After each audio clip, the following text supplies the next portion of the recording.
What's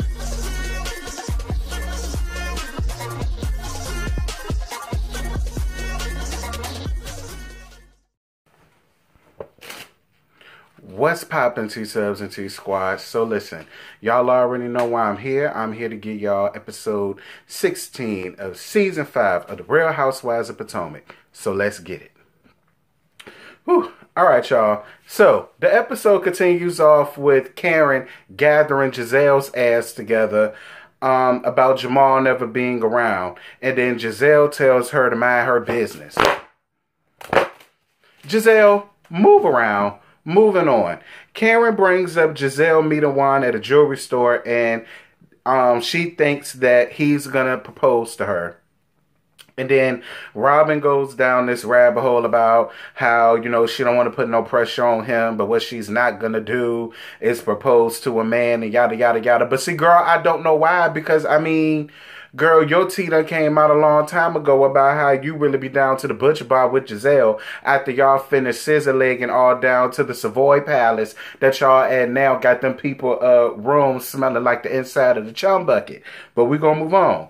So Ashley calls to check on Dean. Ashley, you don't need to worry about Dean, girl. Dean is at home watching CNN and watching what they got going on and finishing up his dissertation letter, finishing up his memoirs of Baby Dean. Okay, girl, he don't need you calling him, checking up on him. He is fine. You playing up just a little bit too much. Moving on. The ladies go riding down a toboggan. That was cute. Moving on. Candace tells Ashley that she wants to have a baby girl, and Ashley thinks it's weird that she's talking to her about having kids when last year she had no consideration when she was trying to start her family. I hear you, Ashley, but again, you ain't had no consideration for everybody else's family either, so just chalk this up as to the game, sis. That's the only thing I got to tell you, girl. But listen, I don't know why you worry. God ain't fitting to bless Candace with no baby right now because she messy, she's petty, she's childish, she's immature, and she's not ready to be nobody's mama just yet. So you ain't even got that to worry about, girl. Moving on.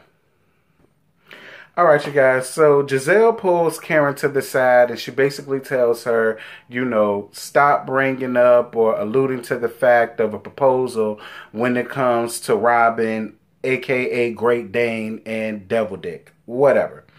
Tacky Jezebel tells Ashley that she got a key to Wendy's room and her and Great Dane are going to put a fake spider in the bed. And of course, to them, they think it's funny.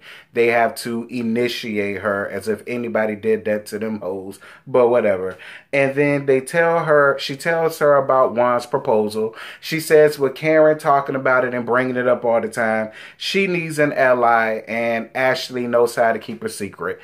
And I mean, I have to agree. I don't feel like Ashley would let that come out of the bag because she wants Great Dane to be happy just like she's happy. So fine. So when everybody goes out for dinner, all of the ladies except for Tacky Jezebel and that dehydrated, dry, dusty, flammable Kakalon ponytail in her head.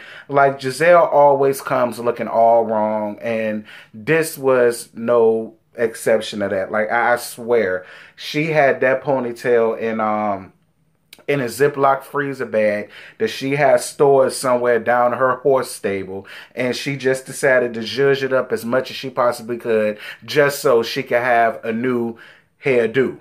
Moving on. Candace brings up listening to everyone talking about motherhood makes her feel like she's ready to have kids. Then she gets down to her confessionals and says the situation with Monique was traumatic and she thought she couldn't get through it. But the fact that she got through it means that she's ready for motherhood.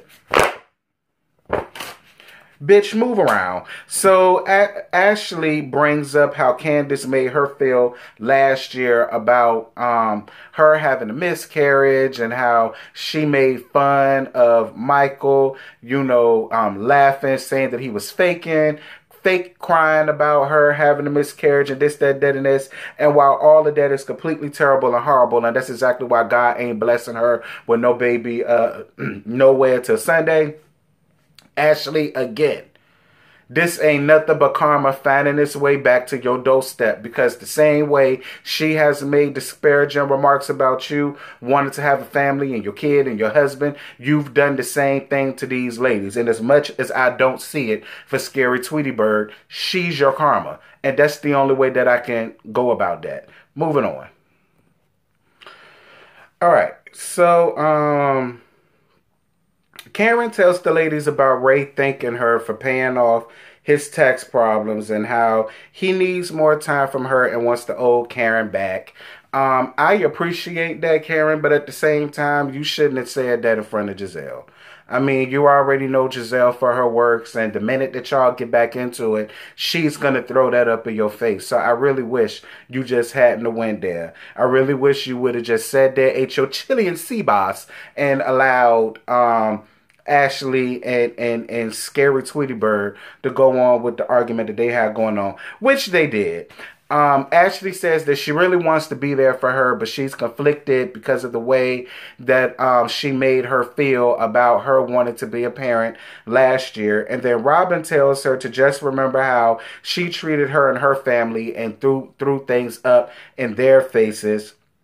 And she was able to get past it, so she'll be able to get past it too. Now, on one hand, I'm totally here for what Great Dane had to say, because again, it's just like I said, and you said it yourself, Ashley, that the karma train done found its way back and pulled up into your station, and you just want to be a bitch about it. But at the same time, Robin, you need to take your own damn advice, because you was also the same one that was trying to throw up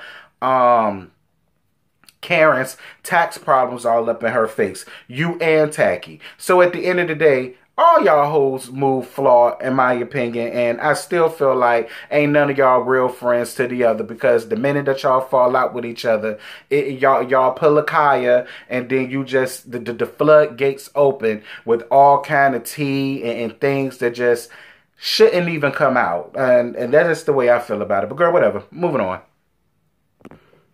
So, girl, Tacky, Jezebel, Giselle, Ashley, and Great Dane put fake insects in Wendy's room, and it was Scary Tweety Bird's job to keep her down in the bar area, and then they were supposedly she was gonna go with her to, excuse me, y'all, pump her breasts or whatever the case may be, because she obviously does it at a certain time of the night. So then, before she came in, the three of them hid in the closet. So when she came in and heard noise in her closet, they tried to scream and jump out and scare her, and I said, yeah, that was lame. But the real prank was when the real prank, Lord, I can't even talk, was when she went to her bed to pull the covers back and she saw them fake spiders and snakes. Girl, that was hilarious. And then the rest of the ladies were sitting right outside at the producer's monitor watching her reactions. Now, that was funny. The whole thing of coming out of the closet, that was very juvenile. I won't for it. Yeah, I'll be right on back. All right, you guys. So Robin comes down poolside in a sweater when it's hot outside to show Tacky, Jezebel, Giselle the pics that they took of her in the little hats that she did. She says that everybody looked great instead of Karen, and Robin hopes that Karen understands if she chooses not to use her in the pics for her hats. And you know, this is my whole thing, Great Dane.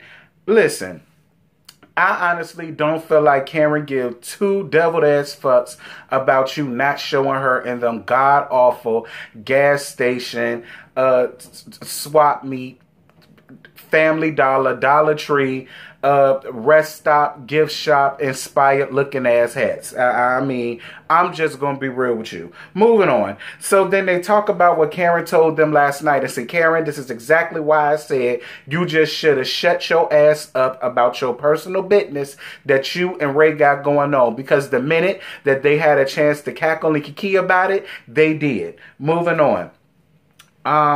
Karen and Candace talk, and she tells her how proud she was of the way she handled herself with Ashley. And this is why I bang with Karen, because even though I don't see it for Candace, she still does. And she knows how to be there for both women without trying to make the other one feel like she's not. So if anybody ever needs to understand how to be neutral, look at Karen Huger. Tell her I sent you. She gonna treat you right. Moving on. So then Ashley joins Robin and Giselle poolside, and she tells them about the statement that Monique wants to write for her. Great Dane says, I hope you're going to say that you were in the bathroom and you didn't see anything, right? And then she says, well, it's not a testimony, it's a character statement. So then Great Dane says, so she wants you to assassinate Ashley's character. I mean, she wants you to assassinate Candace's character, basically. Ashley tells them that she owes this to Monique for what Monique and Big Chris did them last season. And Tacky Jezebel says that she get it. Robin says that she would understand it if it was in support of Monique instead of it being going against Candace. So then Tacky Jezebel says, well, you know, if you do this, there's zero chance of a relationship between you and Candace. And I love Ashley's response when she said, I mean, I won't lose no sleep over it. Yes, God. First of all, this is how I feel about that. Tacky, Great Dane, and Scary Tweety Bird, you hoes can assassinate these nuts. You understand me? Let me tell y'all something. There's a complete difference between her saying what happened at the party. And the girl gag is, even if she had said what happened there and she wasn't there to see it, it don't matter. She may not have been there, but the cameras was there. And everything that she said happened, did happen. That's number one. Number two, y'all are the last hoes to sit up and talk about assassinate anybody's character, because y'all have been doing that since season 1. Not to mention, Ashley is absolutely right. Everything that I'm talking about in my statement was done to me by her. It had nothing to do with Monique. So it's not as if I'm lying. She did pick up a butter knife and try to toss it at me. She did try to act like she was going to fight me down in New York when we did the reunion last year. She did that. She did that. So there's no assassination of any character, as if Candace wasn't walking around here trying to assassinate Monique's character, i.e., I feel attacked. She's unpredictable. She's this, she's that. Girl, you rickety hoes, move around. Move around. Y'all, that's all I got. I ain't got no more to give. Tonight's episode was real dry. I'm just going to be honest. The funniest part was when they pranked Thick Weave, and then the most insightful part was this last part when she told Tacky and Great Dane what it was that she was going to do. Other than that, this episode was just, it was dull. It was dull, it was dry, it was boring. It was about as dry, dull, delayed, ran through, dried out as Tacky Jezebel's ponytail is, girl. And with that, I'm gone. Bye. What you're given, that's how we live it. Don't be mad at the system, it's simply how we've existed. I hear a lot of people talking like they politicians and choose to be an accountant because it's safe in the business.